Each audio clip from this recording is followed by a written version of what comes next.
3. As of 2019, there's over 440,000 kids in foster care. When just looking at Oregon and Washington State, about a third of the kids in foster care reported abuse from a foster parent or sibling. That is just what was reported. Most cases go unreported as the child does not feel safe enough to seek help. The point of having a federal program such as foster care is to provide a temporary placement for kids under 18 years old if the parent is unfit to take care of their child. From there, the state looks at if the parent will ever be ready to take back their child back or if adoption is the best path for that child. On a personal note, the state decided that foster care, then adoption, was the best path for my brother and I. We went into foster care at 2 and 4 years old, only to be adopted a couple years later into a supportive and loving family that adopted us as siblings, so together. That rarely happens, and we were some of the lucky ones. I believe that foster care has set our nation apart from the rest of the world. It has many flaws, and those flaws are causing mental and physical trauma to the kids in the program. It is time for foster care system to be given a proper evaluation, funding, education, and home inspections for the betterment of the children. You may ask yourself, why should I care about foster care? Well, if you have children of your own, imagine your child being put into a home where they aren't loved or supported, can't afford college, have no future, and are psychologically messed up. No one wants that for their kids, so why not make sure kids who don't have parents have the same support? Equal opportunity doesn't just apply to different ethnicities. It also applies to different family environments. Foster care has always been decided by the state instead of being dictated by the government. The evaluations when a foster home has been reported is signed off by the state and is often not logged or is covered up so that the foster home can be continued to be used. States have been known to cover up the actual statistics when it comes to reported abuse or neglectful homes, such as in Arizona, Iowa, and many other states. Going back decades, the neglect and abuse reports were between 25 and 40%. As of the last few years, they have been under 2%.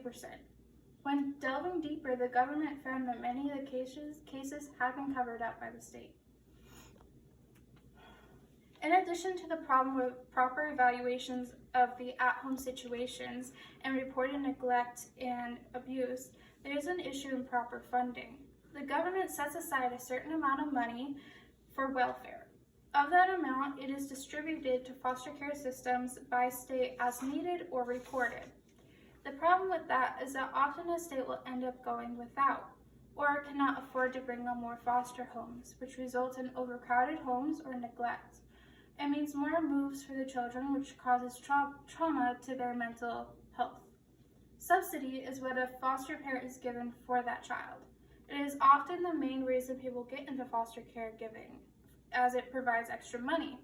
The system, or lack of a proper system to keep track of how the foster parents use the government aid money, is severely lacking in accountability. The point of subsidy is good and helpful, but keeping the foster family accountable for how they use that government aid would be a great way to aid in the betterment of foster care. The money is meant for the foster child, but as it has been found, it often does not end up with the child. Foster care takes a toll on the kids in it, meaning that they don't have all the resources a normal kid would have, which means that better educational opportunities should be provided. Statistics show that 70% will be on government assistance, 25% will not have completed high school, and less than 12% will ever earn their college degrees. Scholarships specifically meant to help foster kids gain an education to go beyond high school should be implemented. This means the state's getting in touch with schools and creating programs that provide a cheap way for foster kids to get a better education. Often these kids end up living on welfare, teen pregnancy, on the streets, or selling certain contraband to pay for food and other things. Foster care students are most often sent to public schools. Nothing wrong with that, but if public schools offer more technical assistance like Chromebooks or school laptops specifically for these kids, these kids would actually be doing better in school. Some schools have already implemented this. If free tutoring was offered for free extra credit, elective hours, or transcript hours, more people would do it. These kids don't get the support and encouragement they need to thrive from home, so school is the next best option for that. Outside of school, the other main living space is home, and home has caused the most problems in foster care. Often the main reasons behind issues at home is no accountability from the state. If children are to be put in strange homes with stranger people, the environment should be checked to make sure that it is safe and appropriate for these kids. This means on the physical side, is the house up to standards? Is there enough living space? Is it overly crowded? Have the parents or siblings had any felonies or bad records? A bigger issue are the foster parents. So to make sure foster care is effective and is a healthy environment, the parental figures need to be checked on records, financial steadiness, and more classes on how to parent a broken child with authority problems. In short, foster parents need to prove that they are ready to take care of a broken child before that child is put into their care. In conclusion, there simply needs to be more accountability to and by the states to the government. There needs to be upgrades to the foster care system that has barely changed since it was created in 1961. Foster care, when compared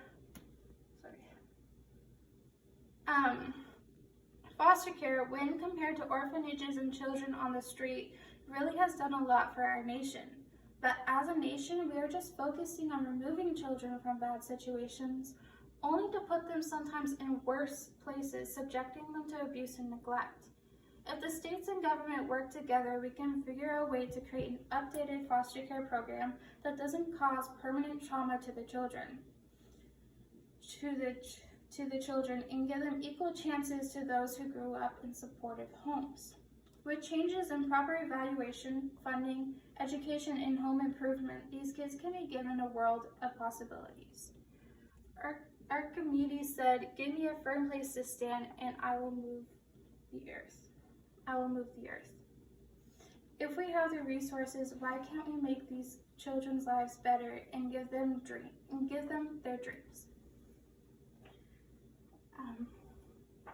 The system is broken, so it's time to do something about it.